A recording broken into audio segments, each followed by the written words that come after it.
A legacy of lifetime.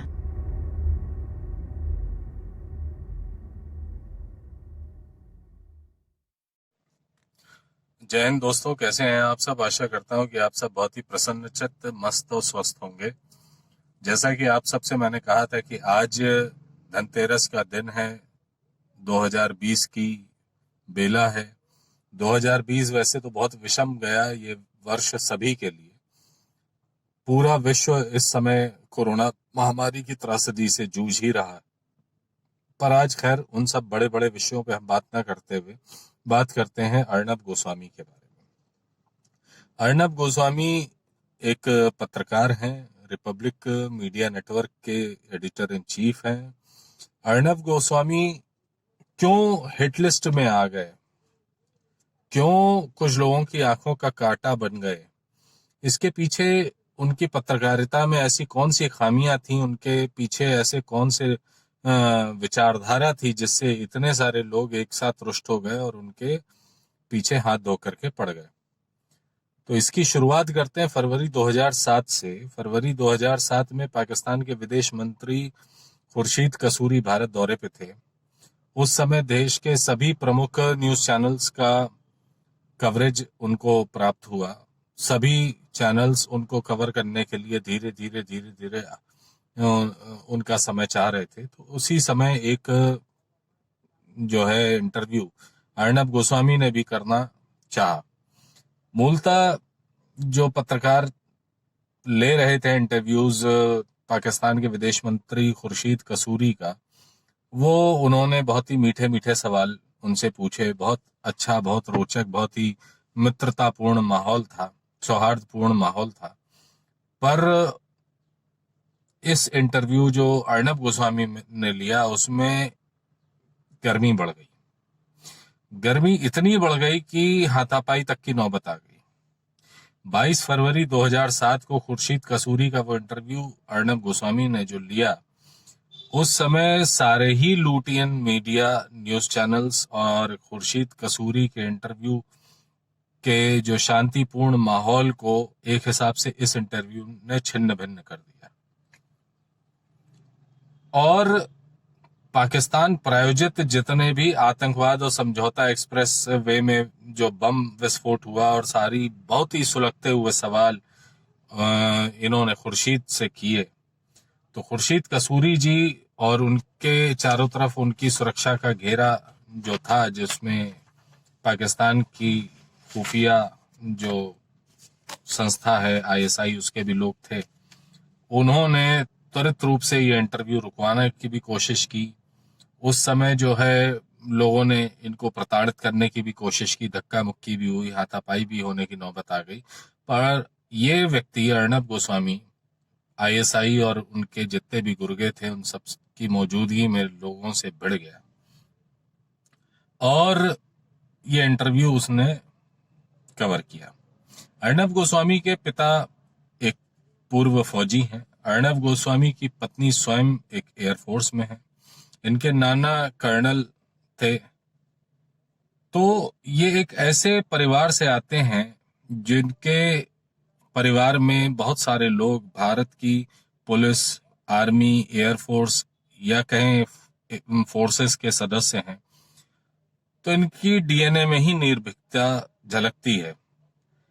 अब ये उपरोक्त इंटरव्यू जो होना था वो हुआ। उस समय 2007 में नरेंद्र मोदी जी किसी भी तरह से लोगों के बीच में इतनी प्रचुरता से नहीं थे जो आज लोग इल्जाम लगाते हैं कि गोदी मीडिया या मोदी मीडिया या स्पॉन्सर्ड मीडिया के रूप में बात हो रही है। तो खैर उस समय तो केंद्र में कांग्रेस की ही सरकार थी जो समझौता एक्सप्रेस को तथाकथित हिंदू आतंकवाद का नतीजा तक घोषित कर चुकी थी। खैर, लोग अपने अपने काम करते हैं, अपने अपने विचारधारा से काम करते हैं। आज महाराष्ट्र में जो सरकार है उसमें भी प्रत्यक्ष और परोक्ष रूप से कांग्रेस सम्मिलित है। तो उनका भी स्टिंग ऑपरेशन जो किया गया अर्नब गोस्वामी और इनके चैनल के द्वारा, तो किसी न किसी प्रकार का पेट में दर्द और मरोड़ उठना तो स्वाभाविक था। हालांकि मैं ये नहीं कहता कि अर्णब गोस्वामी जो करते हैं वो सब सही करते हैं। कुछ ना कुछ राजनीतिक मुद्दों पर मेरी भी उनसे असहमति है, उनसे मेरे वैचारिक मतभेद हैं।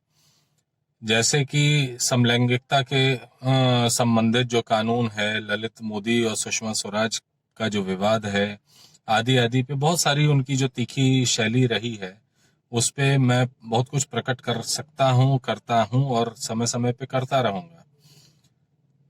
लेकिन आज हम बात कर रहे हैं चौथे स्तंभ की। यहाँ पे वैचारिक मतभेद गौड़ हो जाता है, क्योंकि वैचारिक मतभेद तो रहेंगे। समाज में जब कोई काम होगा तो उसके पक्ष में या विपक्ष में आपकी विचारधारा का पनपना बहुत जरूरी है।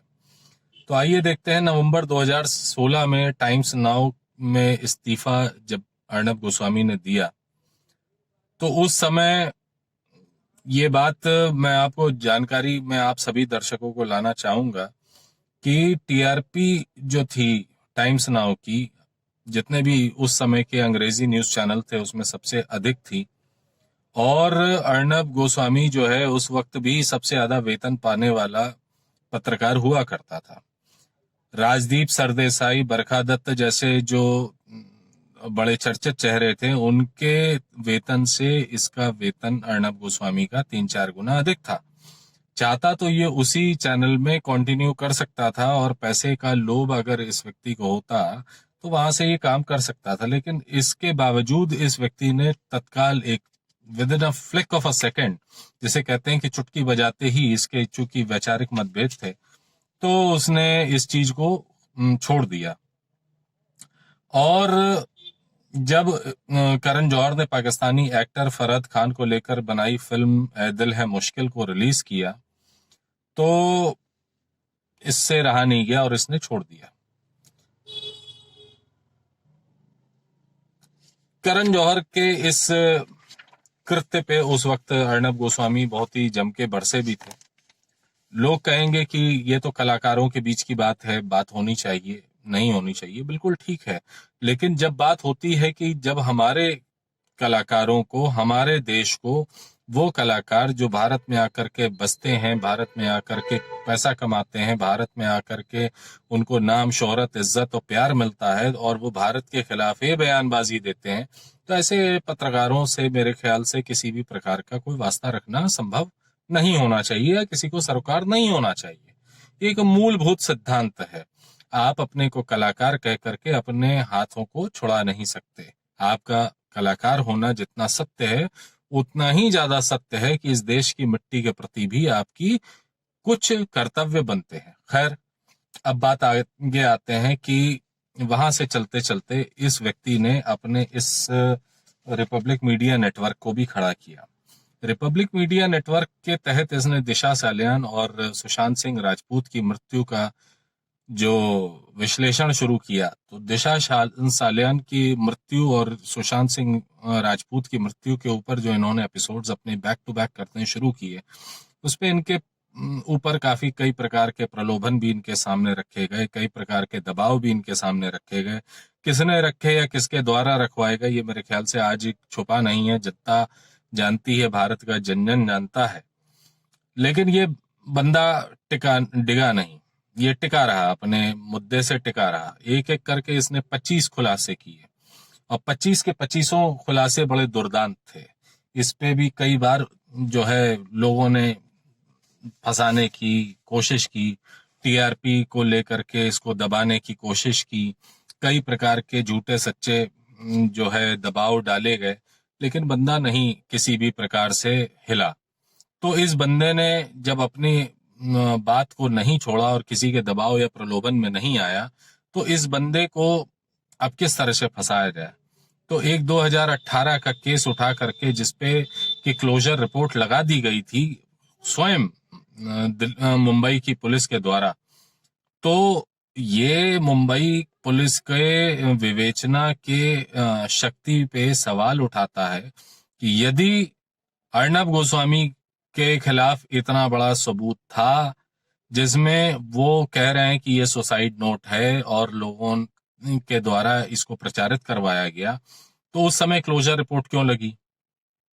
और अगर ये उस समय मौजूद नहीं था और क्लोजर रिपोर्ट लगा दी गई, तो क्या इसमें किसी भी प्रकार के मजिस्ट्रियल अप्रूवल लिए गए थे, इसको खोला गया था? नहीं।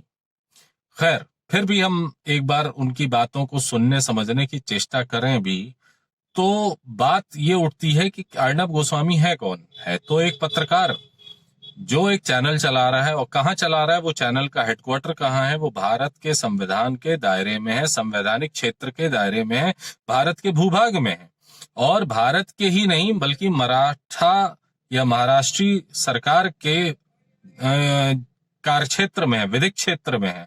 मुंबई में इकलौता चैनल है, बड़ा चैनल जो मुंबई में है।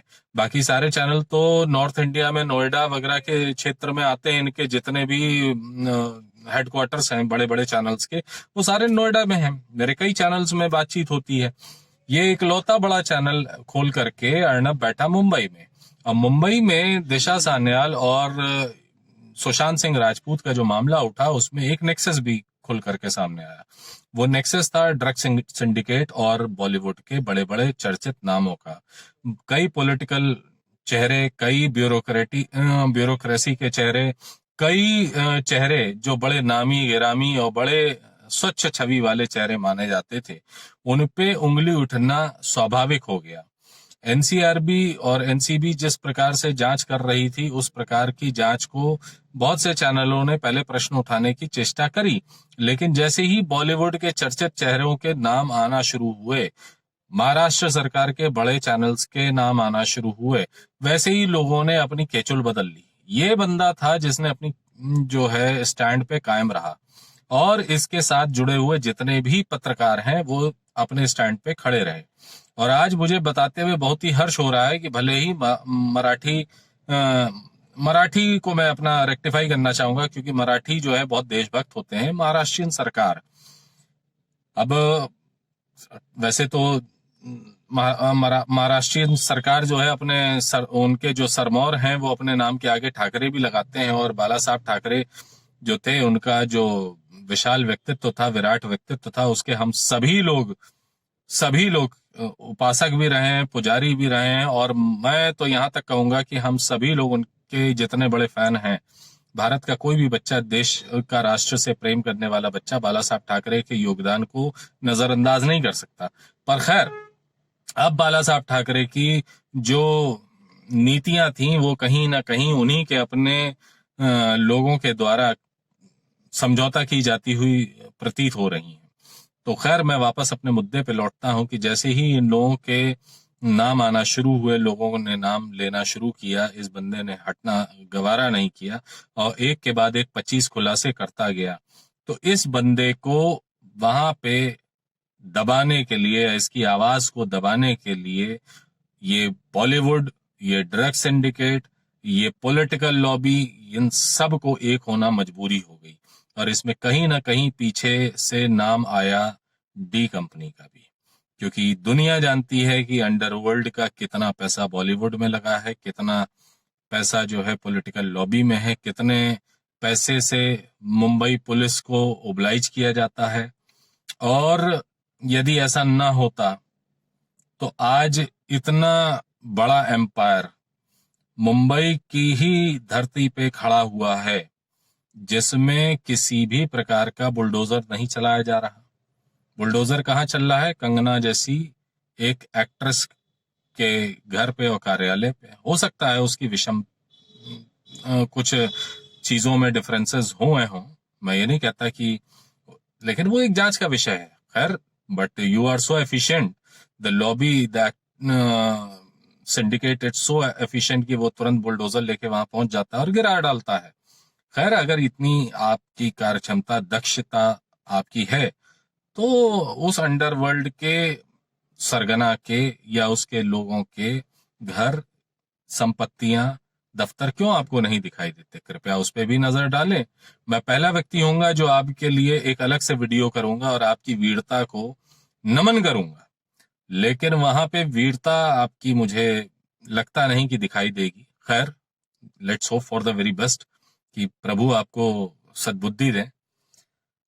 अर्णब पे लौटने पे मेरा पुनः यह विचार आया कि अर्णब जो ये जेल के अंदर गया, जेल के अंदर तो गया था एक अर्नब, एक editor in chief Republic media network का, लेकिन जब जेल के बाहर आया तो उसको आपने एक नेशनल हीरो बना दिया। नेशनल हीरो बनाया, क्यों बनाया? क्योंकि क्या सोचती है आपकी, क्या नहीं सोचती मुझे नहीं पता, लेकिन आपने जब इसको नेशनल हीरो बना दिया तो लोगों के बीच में आज ये राष्ट्रवादी विचारधारा का एक बड़ा ब्रांड आइकन बन करके उभरा है। और अब बाहर आते ही कल रात को यदि आपने अर्नब का अपने लोगों के बीच में जैसे ही वो पहुंचे हैं रिपब्लिक मीडिया के दफ्तर में, तो उन्होंने ये अनाउंस किया, ये बहुत खुशी की बात है मेरे पर्सनल मेरे लिए, कि अर्नब ने ये अनाउंस कर दिया कि अब मुंबई और महाराष्ट्र की धरती से ही नहीं, रिपब्लिक मीडिया नेटवर्क भारत के लगभग हर प्रांत से अपना दफ्तर, अपना कार्यालय ऑपरेट करेगा।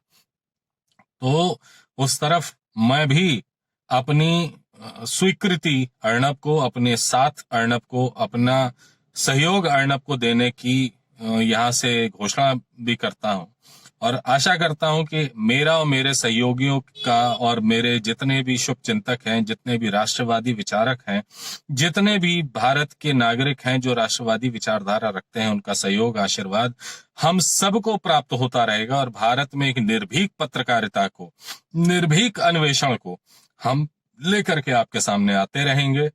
तो ये खुलासों को लेकर के आज मैं आपके बीच में आया, जैसा मेरा आपसे वादा था, वचन था। आशा करता हूं आपसे जल्दी ही मुलाकात पुनः होगी। जय हिंद, जय भारत, वंदे मातरम।